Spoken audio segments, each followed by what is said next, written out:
আসসালামু আলাইকুম। চলে আসলাম ভূমধ্যসাগর পার। এটা হচ্ছে ভূমধ্যসাগর এবং এই সাগর পাড়ে চলে আসলাম আমি আপনাদেরকে দেখানোর উদ্দেশ্যে। নিজেও দেখলাম, আপনাদেরও দেখালাম। চলে আসলাম, এইটা হচ্ছে ভূমধ্যসাগর। আমার শখ ছিল যে ভূমধ্যসাগরটা দেখবো।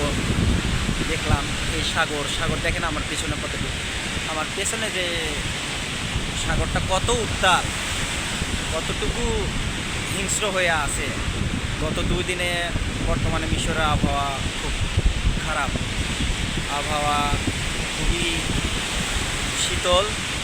সাগরের উত্তালের ভাবটা, ভয়ঙ্কর রূপটা দেখেই বোঝা যায় যে আসলে কেন মিশরের আবহাওয়া, এটা বোঝা কারো বাকি নাই যে আসলে সাগর উত্তাল হইলেই আবহাওয়া খারাপ হয়ে যায়। এবং কি এখন বর্তমানে এখনও আপনার মিশরে শীত চলে। শীতটা এখনও থাকবে আরও কিছুদিন। এর মধ্যে সাগরে এমন আবহাওয়া। এই সাগর পার আপনার গরমের সময় আসলে দেখা যায় অনেক অনেক পর্যটক এখানে আসে। এখন শীতের আবহাওয়ার কারণে আসে না, তারপরেও আসে যারা, তারা হচ্ছে তো বাঙালি, যারা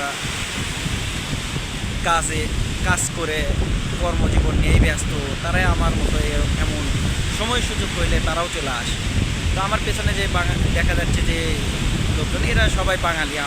এরা সব আমার অফিসের কলিগ এবং এরাও আমার মতো দেখতে আসছে। তো ধন্যবাদ সকলকে।